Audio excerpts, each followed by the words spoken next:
The arena spread 5 miles across sand stained dark with blood. From his golden throne, Emperor Thaskmore gazed down as gates swung wide, and 100 small beings stumbled into harsh sunlight. Blue skin gleamed as 4 arms clutched at neighbors, huddling together like terrified creatures seeking safety. The Emperor's enormous reptilian body shifted forward. Scales sparkled under 3 suns, while yellow eyes tracked every tiny movement far below. This day marked something special. His grandson's first hunt. Young Prince Vector would finally prove himself a true killer. Release the hunters. Thaskmore's voice boomed across the arena. 10 young nobles from the Karathi bloodline leaped down from the high walls. Everyone stood 12 feet tall, claws sharp as blades, teeth like daggers ready to tear flesh. Their scales carried a darker shade than the Emperor's, marking them as the coming generation of supreme killers. They glided across the sand with lethal beauty, the same deadly grace that had placed the Karathi above 1,000 conquered worlds. Prince Vector took the lead position. His special electromagnetic senses felt the waves of pure terror radiating from the helpless creatures. He tasted their fear floating in the air, heard hearts pounding like war drums, smelled sweat dripping from trembling bodies. This feeling defined what it meant to be Karathi. This sensation proved his place at the absolute top of existence. The blue beings tried running. They always attempted escape. Some scrambled up arena walls with desperate fingers. Others pressed together at the center, seeking impossible safety in numbers. A few dove behind scattered rocks dotting the blood-stained sand. Nothing mattered. No escape existed. Vector launched himself at the nearest group. His claws sliced through soft flesh as easily as cutting air. The creatures shrieked, but their sounds only fed his excitement. All around the arena floor, other young hunters enjoyed their own targets. Some played cruel games before delivering death. Others ended lives quickly. Every single one of them loved it. Excellent form. War Commander Zethar spoke from his position beside the Emperor's throne. The prince displays remarkable promise. Thaskmore nodded slowly. He was born for this, like every true Karathi. Down in the arena, the final blue creature collapsed. The young nobles roared their victory, voices bouncing off stone walls. The crowd of Karathi watchers roared back with approval. This was their way. This was how things had always been done. The galaxy followed simple rules. Predators ruled everything. Prey existed to serve. The strong claimed power while the weak obeyed. The Karathi Empire had stood on this truth for 10,000 years. Thaskmore remembered his own first hunt decades ago. He'd been younger than Vector, barely 8 feet tall, but already deadly dangerous. The prey had been different then. Green beings with 6 legs who tried burrowing into sand for safety. He dug out every single one, enjoying their fear. That day taught him what he truly was. That day showed him his rightful place in existence. Now he commanded an empire stretching across half the galaxy. Hundreds of worlds bowed before Karathi power. Thousands of different species served as food, labor, or simple entertainment. It was the natural order of things. The strong survived. The weak existed only to serve those stronger than themselves. Arena workers began cleaning now. Mechanical machines swept up what remained while medical teams checked the few young nobles who'd gotten minor injuries. Not from fighting, since the prey had been completely harmless. Just from their own wild enthusiasm during the hunt. Sir, a communications officer approached the throne. We have received reports from our Outer Rim scouts. Speak, Thaskmore commanded. Long-range sensors have picked up unusual energy patterns from Sector 779. It appears to be an unexplored system showing signs of technological activity. War Commander Zethar stepped forward quickly. What kind of activity? Unknown, sir. The patterns don't match any known predator or prey civilizations we've cataloged. The signals suggest advanced technology, but the energy signatures seem strange. Thaskmore felt his interest stirring. New worlds meant fresh prey. Fresh prey meant new hunting grounds waiting to be claimed. The Empire constantly expanded, always claiming new territory. That was how predators lived, by taking whatever they wanted. Organize an exploration fleet, he ordered firmly. I want to know exactly what we're dealing with. Yes, Emperor. Should we prepare a conquest armada as well? Not yet. First we learn if they're predators or prey. If they're predators, we negotiate territory boundaries. If they're prey, he gestured toward the arena where cleaning crews still worked. We add them to our hunting grounds. The communications officer bowed low and departed. Prince Vector walked up to the throne, still wearing the blue blood of his victims across his scales. His eyes glowed with the deep satisfaction of a successful hunt.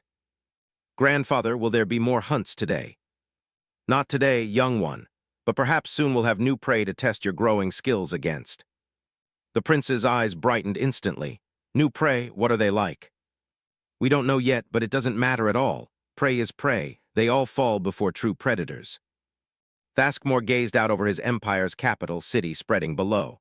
Massive towers stretched upward toward the sky. Each one stood as a monument to Karathi power and dominance. Ships moved between buildings carrying goods and slaves from across the galaxy. At the city's heart stood the Great Pyramid displaying the skulls of 1,000,000 prey creatures. This represented civilization. This represented order. The strong ruled, the weak served, and everyone understood their place. Other predator species served throughout his military and government. The Vorthach, with their hive mind tactics, commanded his ground forces. The Scalani, masters of stealth and poison, ran his intelligence networks. The Threnodi, whose sonic attacks could shatter bone, served as his enforcers. Each species brought unique hunting skills to the Empire. Everyone understood the basic truth of existence: might makes right. The prey species proved useful too in their limited way. The Helani made excellent builders. The Quyth had nimble fingers perfect for delicate work. The Morlocks possessed strength enough to move heavy equipment. All of them bred quickly, ensuring a steady supply for both labor and food. It was a perfect system. Predators at the top, prey at the bottom, everyone serving their natural purpose. "Sir," War Commander Zethar spoke again. "The exploration fleet is being prepared. War Commander Velnos will lead the mission." "Good, tell her to be thorough. I want complete scans of the entire system. Population estimates, technological assessment, military capabilities, everything." "And if they resist?" Thaskmore's laugh rumbled like distant thunder. "Prey always resists at first. That's what makes the hunt interesting." As three suns set over the capital, Thaskmore remained on his throne, thinking about the mysterious signals from the outer rim. In 10,000 years of expansion, the Empire had encountered hundreds of species. Some had been fellow predators who joined willingly or were conquered through force. Most had been prey who learned their place quickly. None had ever been a real challenge. The galaxy was vast, but it followed simple rules. The strong conquered the weak. Predators hunted prey. The natural order was maintained. Tomorrow, his scouts would investigate these new signals. Soon he would know if they'd found new allies or new victims. Either way, the Empire would grow stronger. The Emperor of 1,000 worlds settled back on his throne and dreamed of new hunts coming soon. In his mind, he already heard the screams of whatever creatures waited in that distant system. He could taste their fear, feel their terror as they realized what they faced. After all, prey was prey, and predators like him had ruled the galaxy since time began. Nothing would ever change that simple truth. War Commander Velnos stood on her flagship's bridge as it dropped from hyperspace. The unknown system spread before them on the main screen, a yellow star with several planets orbiting around it. The third planet from the star glowed blue and green, clearly alive with oceans and continents. "Sensor report," she commanded. Massive biological activity on the third planet. Her scanner operator reported. Millions of different species. The dominant life form appears concentrated in large settlements across the planet's surface. Velnos studied the readings carefully. The energy signatures that had attracted their attention came from this world. Whoever lived here possessed technology, but the patterns matched nothing in the Empire's extensive databases. "Show me the dominant species."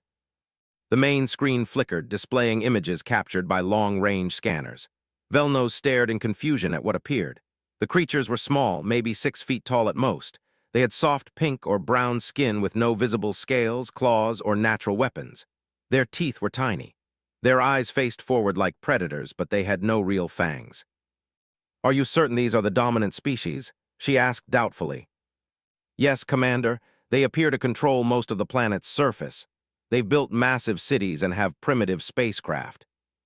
Velnos shook her head slowly. They looked like prey animals, but prey didn't build cities or develop technology. That was impossible. Only predators possessed the intelligence and drive needed for civilization.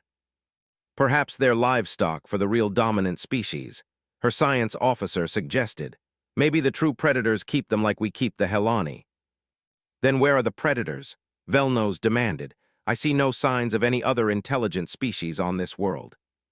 The bridge crew exchanged confused looks. In 10,000 years of expansion, they'd never encountered anything like this.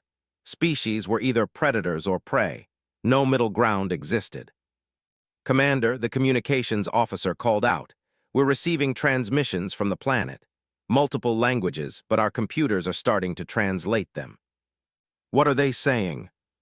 "Most appears to be entertainment broadcasts, but some seem to be military communications. They've detected our fleet." Velnos felt a moment of genuine surprise. Their ships carried the best stealth technology in the galaxy. Prey species had never detected a Karathi fleet before attacks began. "Perhaps their sensors are more advanced than expected," she mused. "No matter. Follow standard first contact protocol for prey worlds. Send a demonstration fleet to their major population centers. Once they see our power, they'll surrender quickly." 3 hours later, Karathi warships appeared in skis above New York, London, Tokyo, and a dozen other major cities. The ships were magnificent. Mile-long vessels bristling with weapons, their dark hulls gleaming in sunlight. They'd been designed to inspire complete terror, and they'd never failed to do so. Velnos watched feeds from the surface, waiting for the usual response. Panic in streets, governments calling for immediate surrender, military forces laying down weapons. It was the same pattern on every prey world. Instead, she witnessed something impossible. The creatures, the humans according to intercepted communications, were not surrendering. Military forces were mobilizing rapidly. Fighter aircraft launched from bases around the world. Ships moved to defensive positions. "Commander," her weapons officer reported, "we're being targeted by multiple surface-based weapon systems." "Impossible," Velnos said. "They're prey animals. They don't have the courage to." Her words cut off as the first missiles struck her demonstration fleet. The humans had somehow coordinated attacks from multiple locations at once, timing their strikes to hit several ships simultaneously. 2 Karathi destroyers took heavy damage. One actually crashed into the ocean near what the humans called Japan. "Return fire," Velnos ordered sharply. "Show them what happens when prey attacks predators." The Karathi ships opened fire with plasma cannons, targeting human military bases. Buildings exploded in balls of superheated gas. But instead of running in terror, the humans kept fighting. More missiles streaked toward Karathi ships. Fighter aircraft swarmed around them like angry insects. Velnos watched in growing bewilderment as something unprecedented happened. The humans were using coordinated tactics. They fought like a pack, with each unit supporting others. But only predator species fought in coordinated packs. Prey animals ran or hid. They didn't organize resistance. "Commander," her science officer called out urgently, "the humans have shot down another of our ships." Velnos turned to stare at him. "What did you say?" "The destroyer Fang of Kor has been destroyed. The humans used some kind of electronic warfare to disable its shields, then hit it with coordinated missile strikes." This was impossible. In 10,000 years of conquest, no prey species had ever destroyed a Karathi warship. Not one. Prey didn't have the intelligence, courage, or coordination needed to bring down a predator vessel. "All ships withdraw to safe distance," she ordered. "I need time to think." The Karathi fleet pulled back to the solar system's edge. Velnos stared at tactical displays, trying to understand what she'd just witnessed. The humans had fought like predators, but they looked like prey. They'd used advanced tactics and coordination, but they had no natural weapons. "Capture some of them," she finally decided. "Bring me live specimens. I need to understand what we're dealing with." The next day, Karathi stealth ships landed near isolated human settlements. They expected easy captures. Confused, terrified prey animals who would submit without resistance. Instead, they found humans who fought like cornered predators. Even when outnumbered and outgunned, they didn't run. They organized defensive positions, coordinated their fire, and fought to protect each other. Most disturbing of all, they showed pack loyalty. Humans would risk their lives to save other humans, even ones they barely knew. That was predator behavior. Prey animals looked out for themselves. Eventually, the Karathi managed to capture a dozen human soldiers, but it cost them more casualties than any prey-gathering mission in their history. 3 Karathi warriors were killed. 7 more were wounded. The prisoners were brought to Velnos for interrogation. She studied them through the energy cage holding them. They were definitely prey-like in appearance. Soft skin, small teeth, no claws or scales, but their eyes held something she'd never seen in prey before. They weren't afraid. Oh, they were scared. She could smell their adrenaline, hear their rapid heartbeats, but they weren't terrified into submission like proper prey should be. They watched her with calculating eyes, looking for weaknesses, planning escape attempts. "What are you?" she asked them through the translation device. One prisoner, a female with short brown hair, stepped forward. "We're humans, and you just made a big mistake." "You're prey animals," Velnos said. "Your species shows all the biological markers of a prey race, yet you fight like predators. How is this possible?" The human smiled, showing those tiny, harmless teeth. "Maybe your biology lessons are wrong. Maybe there's a third option you never considered." Velnos felt a chill run down her spine. In the Empire's entire history, there had only been two types of species: predators who ruled and prey who served. The idea that something else might exist was impossible to accept. "You will serve the Empire," she told the prisoners. "Your world will become a hunting ground. Your people will learn their proper place in the natural order." The female human laughed. "You really don't understand what you're dealing with, do you? We're not going to serve anyone, and we're not going to let you hurt our people. You have no choice, you're prey." "No," the human said, still smiling. "We're not prey. We're not predators either the way you understand them. We're something your empire has never encountered before. We're humans, and we're about to show you what that means." Velnos left the prisoners and returned to her command center. She had to report to Emperor Thaskmore, but she wasn't sure what to tell him. How could she explain that they'd found prey animals who fought like predators? How could she describe creatures who showed pack loyalty but had no natural weapons? "Open a channel to Apex Prime," she ordered. When the Emperor's image appeared on her screen, Velnos took a deep breath. "Your Majesty, I have encountered the unknown species." "Are they predators or prey?" Velnos hesitated. "I'm not certain, Your Majesty. They appear to be prey animals, but they fight like predators. They've actually destroyed several of our ships." The Emperor's eyes narrowed. "Prey animals destroyed Karathi warships." "Yes, Your Majesty. They fight in coordinated groups and show pack loyalty behaviors. They appear to be broken somehow, neither fully predator nor fully prey." For a long moment, the Emperor said nothing. Then his voice came through, calm, cold, and dangerous. "Broken things are often the most dangerous. Bring me more information, War Commander. I need to understand what we're facing." The transmission ended, leaving Velnos alone with her confusion and growing unease. In the holding cells below, the human prisoners were already planning their escape. Something told her this was just the beginning. Emperor Thaskmore stood before the War Council in his great hall. The holographic display showed the human home world spinning slowly at the center of the room.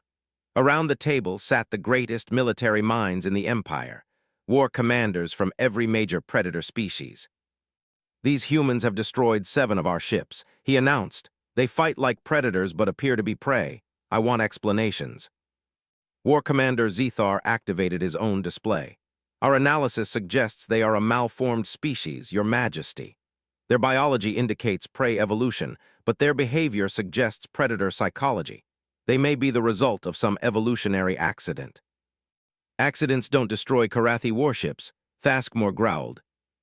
War Commander Hiska of the Skelani spoke up. Her voice was soft but deadly. "Perhaps they were engineered by another predator species, created as weapons. We've found no evidence of any other intelligent species in their system." Zethar replied. "They appear to have developed on their own." Thaskmore studied the rotating image of Earth. "Then we will treat them as a predator threat, mobilize a conquest armada, 500 ships. I want this mystery solved and this threat eliminated."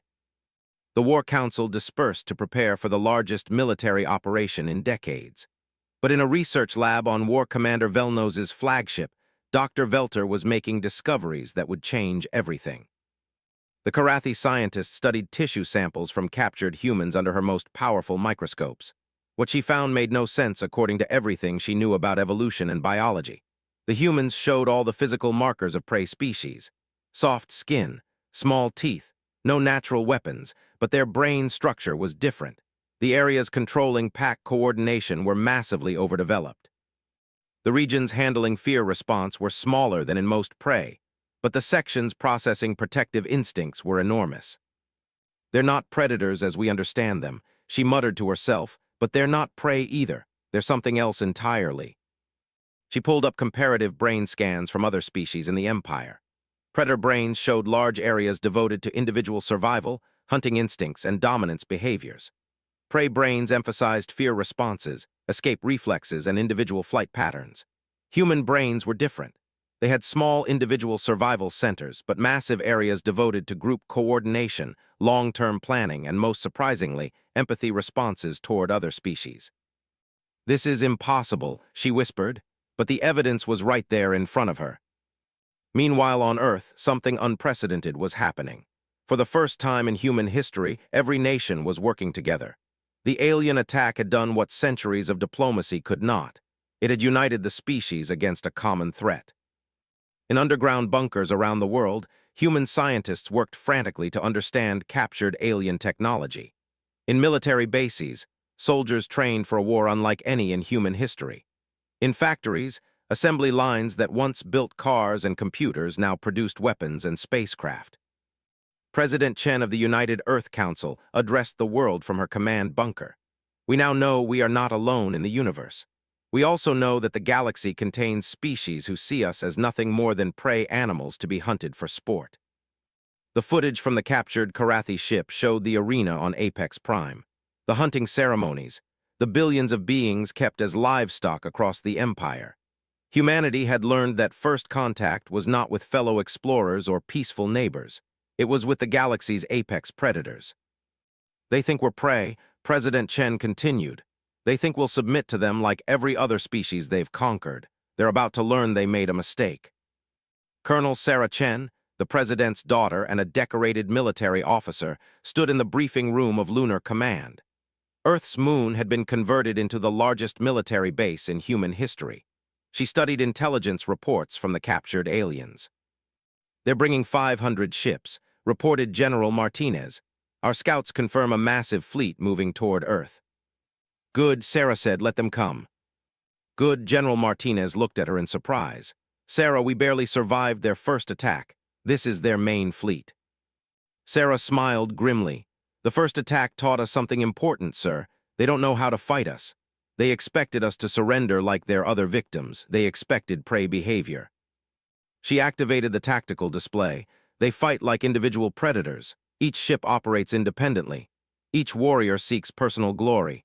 They're designed to hunt scattered, terrified prey."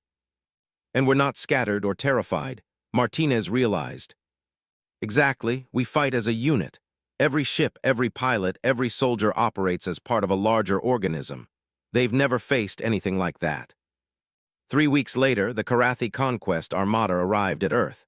Emperor Thaskmore himself commanded the fleet from his massive flagship. He expected this to be a routine conquest, overwhelming force applied to a confused prey species. Instead, he found Earth's entire solar system turned into a fortress. The humans had used the time wisely.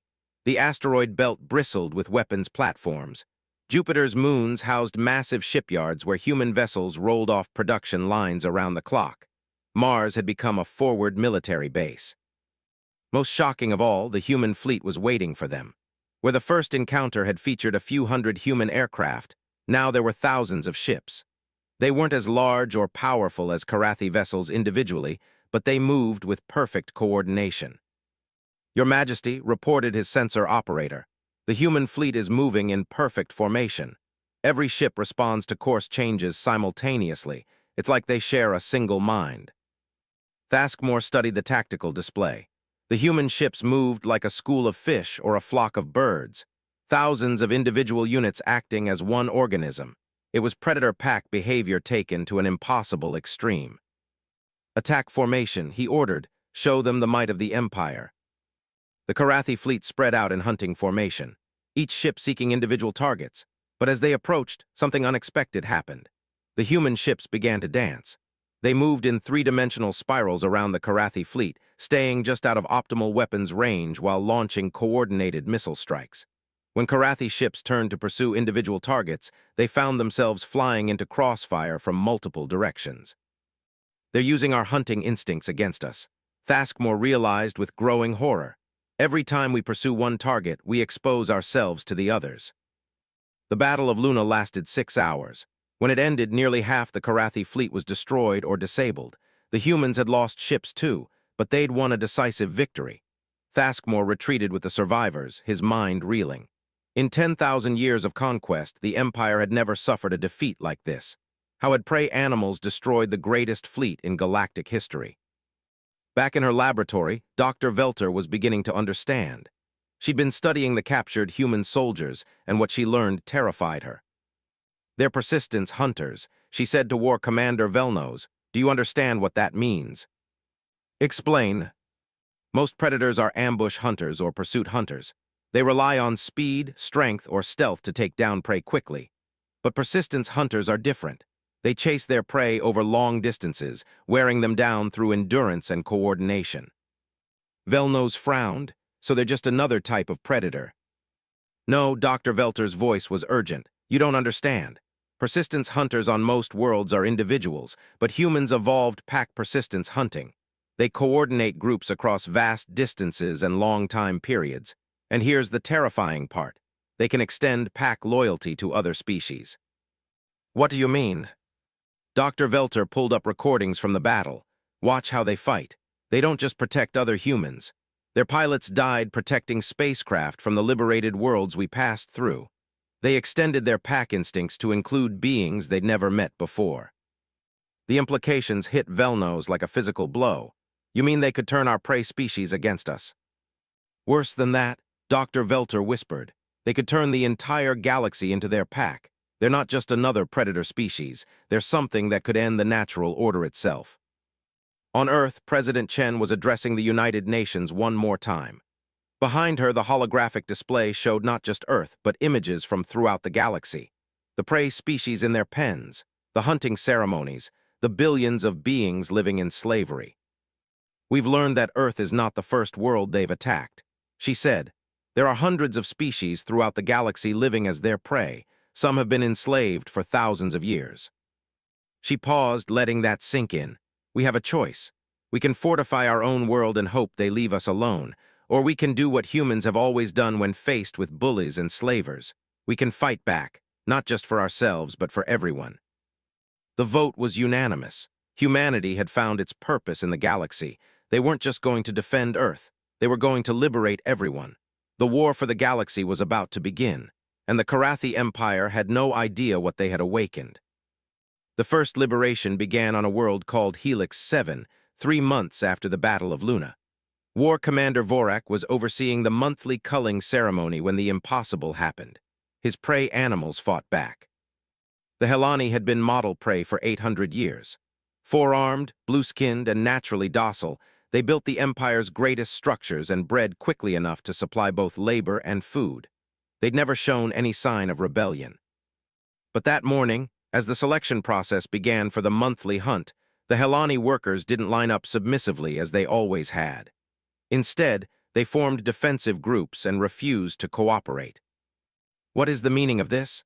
Vorak demanded of the Helani work leader. "You will select the tribute for today's hunt, or we will select for you." The Helani raised all 4 of his arms in a gesture Vorak had never seen before.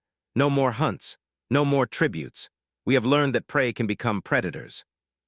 Before Vorak could respond, alarms began blaring throughout the facility. Human ships had appeared in orbit, broadcasting a message on all frequencies. "People of Helix 7, came the voice of Colonel Sarah Chen. This is the Human Liberation Fleet. You are not alone anymore. Today your slavery ends." Vorak watched in horror as human soldiers landed throughout his compound. But they weren't attacking Karathi installations first. They were freeing Helani prisoners, establishing defensive positions around civilian areas, and distributing weapons to creatures who'd been prey for 8 centuries. The liberation of Helix 7 lasted 3 days. When it ended, every Karathi on the planet was dead and the Helani were free. But most disturbing to the Empire was how it happened. The humans fought differently than any predator species in galactic history. Individual human soldiers died protecting Helani civilians they'd never met. Human pilots crashed their ships into Karathi positions to prevent harm to alien prey species. They fought with the coordination of a hive mind, but the individual sacrifice of the most devoted pack hunters. Emperor Thaskmore studied battle reports from his throne room, trying to understand what he faced.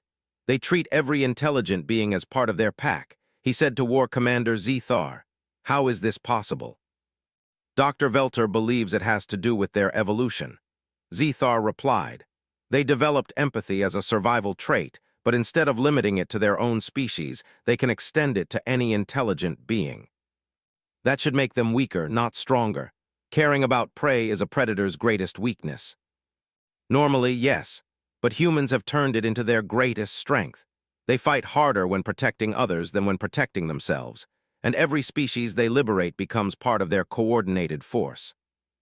The reports kept coming in. Rebellion on Skellier Prime, where the bat-like Threnody had refused to continue their mining operations. Uprising on Vorak Nest, where the insected Quith had overwhelmed their guards using tactics learned from intercepted human broadcasts. Liberation fleets appearing at a dozen worlds simultaneously, each one freeing another prey species. But the worst report came from Dr. Velter herself. She'd been studying captured human soldiers on multiple worlds, and her findings were terrifying. Your Majesty, she said via hologram from her research station, I have determined how the humans are spreading their resistance. They're not just freeing our prey species, they're teaching them. Teaching them what? The Emperor's massive form shifted on his throne. Explain. Humans have a concept they call human rights. The idea that all intelligent beings deserve freedom, dignity, and protection. But they don't limit this to their own species. When they encounter any intelligent being, they immediately extend these rights to them. Dr. Velter activated a recording showing human soldiers on Helix 7. They were helping Helani children who'd been injured during the fighting, sharing their food with elderly Helani who were too weak to work, and teaching young Helani how to read. They're making our prey species think like humans, she continued, teaching them to value freedom, to coordinate resistance, to protect the weak. But most importantly, they're teaching them that they have the right to fight back. Thaskmore watched the recording in growing horror. The humans weren't just conquering worlds. They were changing the fundamental nature of the galaxy itself. They were turning prey into something new. How many worlds have they liberated? 47 as of this morning, and the rebellions are spreading faster than they can reach new systems. Species who have never met humans are rising up because they've heard the liberation broadcasts. The Emperor stood and walked to the great window overlooking his capital city. Below he could see Karathi citizens going about their daily lives, unaware that their entire civilization was under threat. They still believed in the natural order. Predators ruled, prey served, and nothing would ever change. Double the guard on all breeding worlds, he ordered, and begin recruitment from the outer colonies. If the humans want a war for the entire galaxy, they'll have one. But even as he gave the orders, Thaskmore knew that traditional tactics wouldn't work against an enemy like this. The humans weren't trying to replace the Empire with their own dominance. They were trying to end the concept of dominance entirely. On the liberated world of Sorrow's End, formerly a Karathi hunting preserve, Colonel Chen stood before a gathering of freed creatures from a dozen different species. Helani workers, Quith miners, Threnody scouts, and others who'd lived as prey for generations. I know this is all new and frightening, she said through the universal translator the humans had developed. You've lived under their rule for so long that freedom itself seems impossible. But I want you to understand something important. You were never really prey. An elderly Helani raised one of his forearms. But we are weak. We have no claws, no natural weapons. How can we fight the predators? Sarah smiled. The same way humans learn to fight them, not with claws or fangs, but with something more powerful. Cooperation. When you work together, when you protect each other, when you refuse to let anyone hurt your people, you become stronger than any individual predator. She gestured to the mixed group before her. Look around you. Helani and Quith and Threnody working together. Your former masters kept you separated because they knew that together you were dangerous to them. They were right to be afraid. Over the following weeks, something unprecedented happened throughout the liberated territories. Species that had been bred for docility began to change. Not physically. That would take generations. But psychologically, they began to think of themselves as beings with rights rather than property. Helani engineers designed new defensive fortifications. Quith technicians developed better communication systems. Threnody scouts provided intelligence on remaining Karathi positions. Most importantly, they all began to see themselves as part of a larger community. One that included not just their own species, but all intelligent life. The transformation wasn't limited to former prey species. On worlds throughout Karathi space, predator species began to question the natural order. Young Scalani assassins refused orders to hunt sentient beings. Vorthach soldiers deserted rather than participate in culling ceremonies. Even some Karathi began to wonder if their empire was built on a lie. Dr. Velter documented all of it from her mobile laboratory. She'd become obsessed with understanding the humans, and what she learned filled her with a mixture of terror and fascination. They're not trying to become the new apex predators. She reported to War Commander Zethar. They're trying to eliminate the concept of apex predators entirely. They want to create a galaxy where no species dominates others. That's impossible, Zethar replied. The strong will always rule the weak. It's the way of nature. Is it? Look at what they've accomplished. 47 worlds liberated, hundreds of species working together, an entire section of our territory in open rebellion. They've done all of this not through individual strength, but through cooperation. Dr. Velter pulled up her analysis of human psychology. I've identified the key difference between humans and every other species we've encountered. We think in terms of us versus them. Predator versus prey, strong versus weak. Our species versus other species. But humans think in terms of us versus the problem.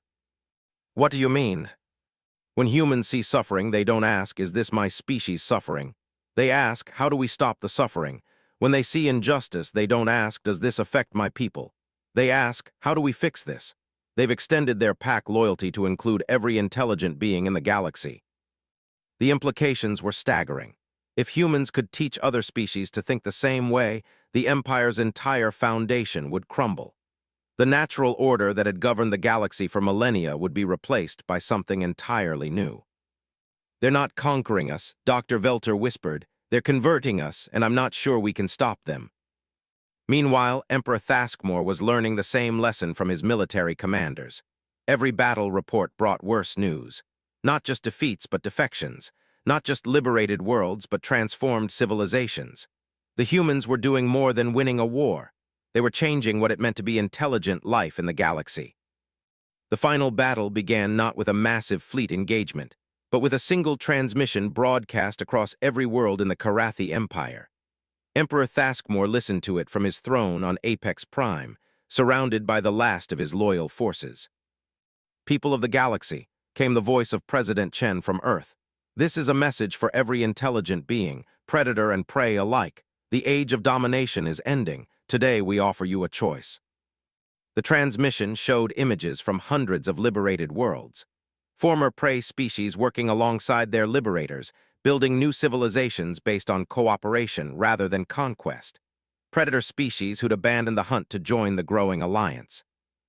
You can continue to live by the old rules, the strong ruling the weak, predators hunting prey, might making right, or you can join us in building something new.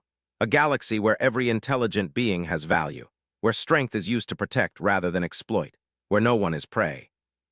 Thaskmore shut off the transmission, but he knew it was too late. The message was being received on every world in every language by every species. And worse, many of them were listening. Your Majesty, War Commander Zethar approached the throne. The human fleet has been detected at the edge of our system, but they're not alone.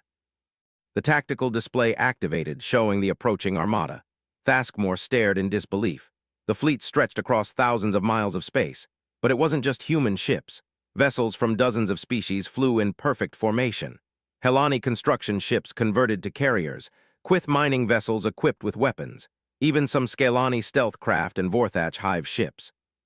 How many ships? He asked. Over 10,000, Your Majesty, and they're moving in perfect coordination. Perfect coordination. That was the key to everything the humans had accomplished. Individual predators, no matter how powerful, couldn't match the coordinated effort of hundreds of species working together. We still have the planetary defense grid, Zethar continued. Apex Prime has never fallen to any attack. But even as he spoke, reports were coming in from across the planet. Uprisings in the prey quarters, predator nobles refusing orders to fight, entire military units laying down their weapons and requesting safe passage off-world. The Empire was collapsing from within. I want to speak with their leader, Thaskmore announced, face to face. If they want to end this war, they can face me in personal combat. The request was transmitted to the approaching fleet. To everyone's surprise, it was accepted. 2 hours later, Colonel Sarah Chen stood in the Emperor's throne room. She'd come alone as tradition demanded, carrying only her sidearm and wearing standard military dress. Around the vast hall, Karathi nobles watched from the shadows, waiting to see their emperor destroy this small human female. Thaskmore studied her as she approached. She was even smaller than he'd expected, barely 6 feet tall, maybe 150 pounds, no claws, no fangs, no scales for protection. She looked like the perfect prey animal, but her eyes held no fear. She looked at him with the calm confidence of a predator who knew exactly what she was doing. "You wanted to meet me," she said simply. "Here I am." "I wanted to understand what we're facing," Thaskmore replied, rising from his throne. At his full height, he towered over her, a 12-foot mountain of muscle, claws, and teeth. "You've destroyed an empire that has ruled for 10,000 years. I need to know how." Sarah looked around the throne room, taking in the displays of conquered worlds, the skulls of prey species, the monuments to Karathi dominance. "You want to know how we beat you? You beat yourselves." "Explain." "You built your entire civilization on a lie. You told yourselves that might makes right, that the strong deserve to rule the weak, that predators are naturally superior to prey. But you forgot something important." She stepped closer, unafraid of his massive form. "You forgot that intelligence changes everything. When you gave your prey species the ability to think, to communicate, to understand their situation, you gave them the tools to free themselves. You just made sure they never learned how to use those tools. And you taught them. We showed them what they already had. Every intelligent being has the capacity for cooperation, for protecting others, for choosing what's right over what's easy. You spent thousands of years teaching them they were helpless. We spent a few months showing them they were strong." Thaskmore felt rage building in his chest. This small creature was lecturing him about strength, about natural order. "You think your philosophy can stand against raw power?" he snarled. "Let me show you what real predators are capable of." He activated the combat arena controls. The floor around them shifted, creating a circular fighting space. The watching nobles moved closer, eager to see their emperor tear apart this insolent prey animal. "Single combat," Thaskmore announced. "If you win, my forces will surrender. If I win, your fleet withdraws and never returns to our space." Sarah nodded calmly, agreed. The combat began immediately. Thaskmore lunged forward with predatory speed, claws extended to tear through her soft human flesh. But Sarah wasn't there when his claws arrived. She'd rolled aside, drawing her sidearm and firing 3 shots into his flank. The energy bolts barely scratched his armored scales, but they got his attention.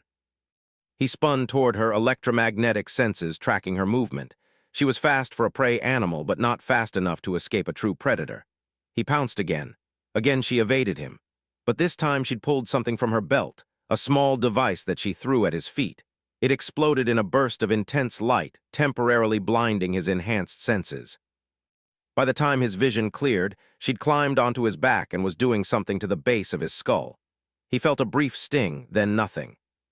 "Neural disruptor," she explained as he collapsed, paralyzed but conscious.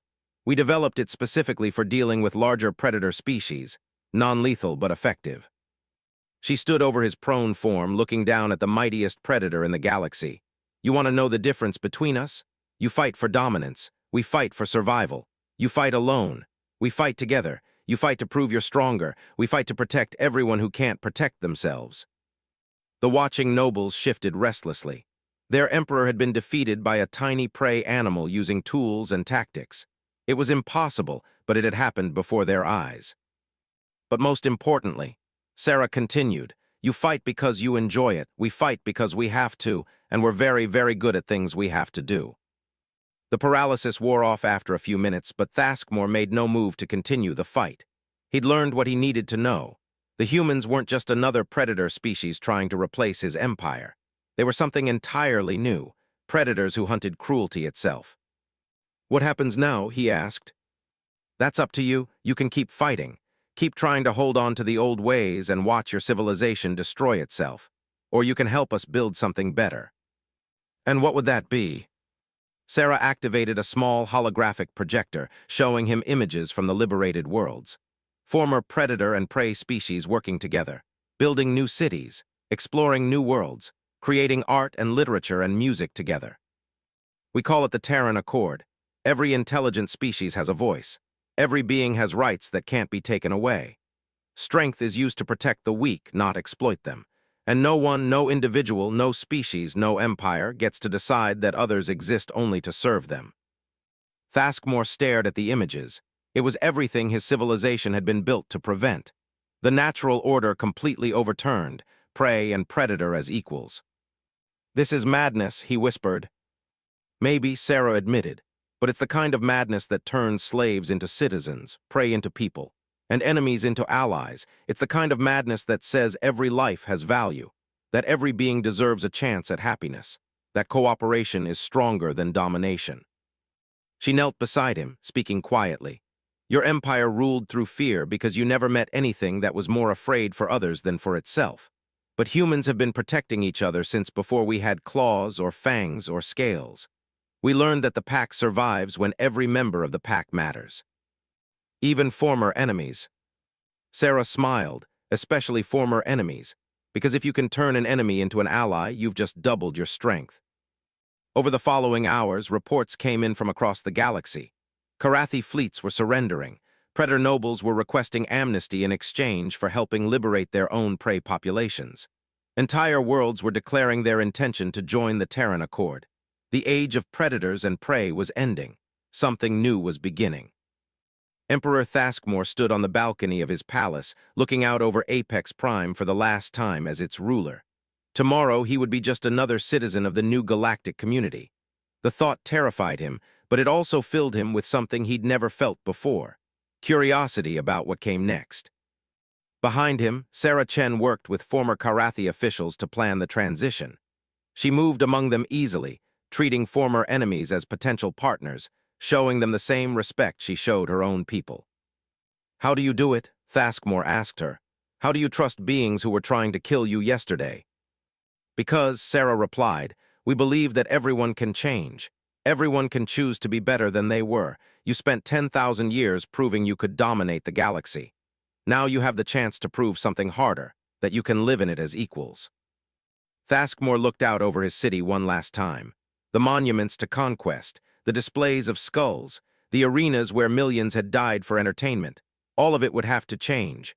All of it would be transformed into something new. "It won't be easy," he said quietly. "No," Sarah agreed, "but nothing worth doing ever is. You'll make mistakes, you'll struggle with old instincts. Some of your people won't accept the change, but you'll have help. Every species in the Accord struggled with their own past. Every civilization had to learn to be better. You're not alone in this.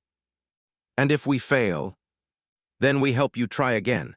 That's what cooperation means. That's what it means to be part of something larger than yourself." As the three suns set over Apex Prime for the last time under the old empire, something new was being born. Not just a new government or a new alliance, but a new way of thinking about what it meant to be alive and intelligent in the galaxy. The age of predators was over. The age of cooperation had begun. And humanity, the species that should have been prey, had shown the entire galaxy that there was a third option. One where everyone mattered, where everyone had value, where the strong protected the weak instead of exploiting them. It would take generations to heal all the wounds, centuries to rebuild what had been destroyed. But for the first time in galactic history, billions of beings looked to the future with hope instead of fear. And it all started because one species refused to accept that they were prey. They chose instead to show the galaxy what it meant to be human.